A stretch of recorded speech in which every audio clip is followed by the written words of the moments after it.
তো question number 5 কি কৈছে ফাইন্ড দ্য ৰেচিঅ ওলাব কৈছে in which the line segment joining A and B is divided by the x-axis. Also find the coordinates of the point of division. তো ratio ওলাব কৈছে আৰু কি কৰিছে কোঅৰ্ডিনেটছটো ওলাব কৈছে হৈছে তো এইটো চোৱা ডায়াগ্ৰামটো চোৱা A এটা পয়েন্ট আছিল B এটা পয়েন্ট আছিল A পয়েন্টটো কিমান আছিল A পয়েন্টটো আছিল 1 আৰু -5 আৰু B টো কিমান আছিল -4 আৰু 5 আছে তো এটাৰ কোঅৰ্ডিনেটস পয়েন্ট যিকোনো এটা হ'ব পাৰে এইফালে P ধৰা P X Y ধৰা আছে আৰু ধৰা এটা কি আছিল X এক্সিছত কি কৰিছে এই পয়েন্টটো আছে নহয় সাপোজ এইটো এটা X এক্সিস এইটো এইটো Y এক্সিস এইটো X এক্সিস কয় এইটো Y এক্সিস এইটো X এক্সিস তো সাপোজ এই লাইনটো আছে নহয় এটো এনেকৈ এইফালে এনেকৈ কাটিছে এইটো এটা পয়েন্ট এইটো এটা পয়েন্ট তো এইটো কোঅৰ্ডিনেট পয়েন্ট এই পয়েন্টত কাটিছে হৈছে তো এইটোত x এক্সিসত কাটিছে y এক্সিস তেন্তে কি হ'ব y এর ভ্যালুটো কি হ'ব 0 হ'ব y এর ভ্যালুটো কি হ'ব 0 হ'ব আনে আৰু x এর ভ্যালুটো কিবা সামথিং ওলাব হৈছে বুজি পাইছা তো এইটো আছিল x1 এইটো আছিল y1 এইটো আছিল x2 এইটো আছিল y2 হৈছে ৰেশিওটো তো ওলাব কৈছে ৰেশিওটো না জানো এই কাৰণে এটা k:1 বুলি ধৰিম হৈছে না 4 নম্বৰত যেনেকৈ কৰিলো ৰেশিওটো k:1 বুলি ধৰিছো কেনেকৈ ওলাইছে এটাও কৈছিলো যে ৰেশিওটো কেনেকৈ যদি দিয়া না থাকে ওলাব লাগে তেন্তে কি কৰিম m/n m:n নহয় এটো ৰেশিও আছিল তো এটো এনেকৈ লিখিব পাৰো m/n = 1 লিখিব পাৰো তো এইখিনিৰ মান কি ধৰিব পাৰো k:1 তো m/n মানে k ধৰিছো = 1 বুজি পাইছা তো এইটো আমি ধৰি ওলাম ৰেশিওটো ওলাম বুজি পাইছা তো এতিয়া চোৱা আমাৰ x1 দিয়া আছে y1 দিয়া আছে x2 দিয়া আছে y2 দিয়া আছে ইয়াত y এর ভ্যালু দিয়া আছে x এর ভ্যালুটো ওলালে আমাৰ হৈ যাব তো ইয়াত চোৱা সেকশন ফর্মুলা লগাই দিয়া তো এটা সেকশন ফর্মুলা x এর ভ্যালুটো কি আছিল x =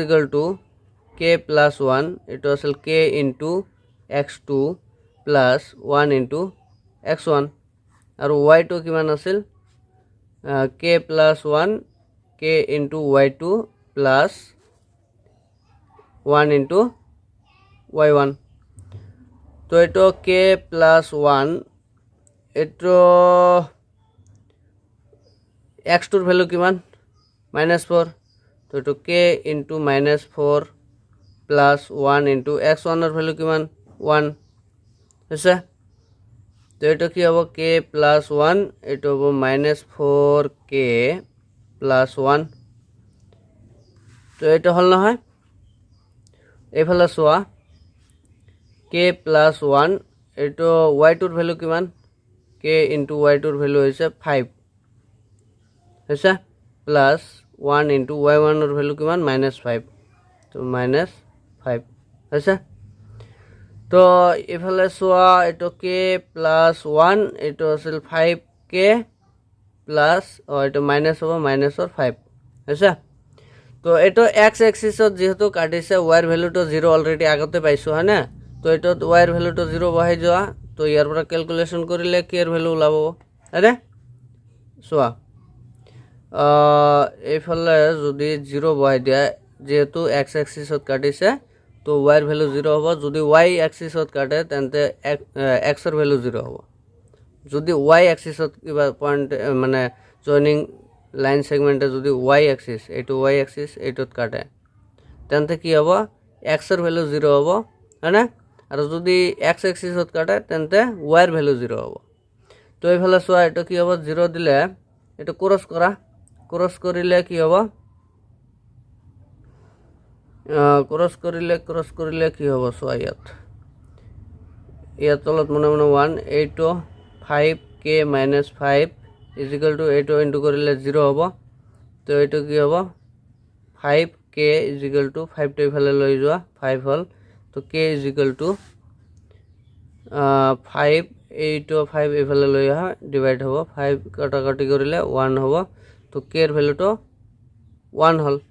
হয়নে তো ইয়াত রেশিওটো অলরেডি ওলাই গৈছে রেশিওটো কিমান হ'ব k is to 1 আছিল নহয় তো k এর ভ্যালুটো 1 তো 1 is to 1 রেশিওটো ওলাই গৈছে হয়নে এতিয়া কোঅর্ডিনেটসটো ওলাব গৈছে তো কোঅর্ডিনেটসটো তো এটা 0 অলরেডি আছে আৰু x এৰ ভ্যালুটো ওলাব লাগে তো x এৰ ভ্যালুটো ইয়াত ওলাই লোৱা তো ইয়াত x এৰ ঠাইত কি কৰিবা ইয়াত এটা কাম কৰা k এর ভ্যালুটো বহাই দিয়া তো k এর ভ্যালু কিমান ওলাইছে 1 তো এটো 1 + 1 এটো -4 ইনটু k এর ভ্যালু কিমান 1 + 1 তো এটো কি হ'ব 2 হ'ব এটো -4 হ'ব +1 হ'ব তো -3 থাকিব তলত 2 থাকিব তো রেশিওটো ওলাই গৈছে কোঅর্ডিনেটসটো আমাৰ কি হ'ব p অফ এটো x এর ভ্যালু এটো y এর ভ্যালু কিমান আছিল 0 আছিল তো এটো -3/2 আৰু y এৰ ভ্যালুটো 0 এটো আছিল কোঅৰ্ডিনেট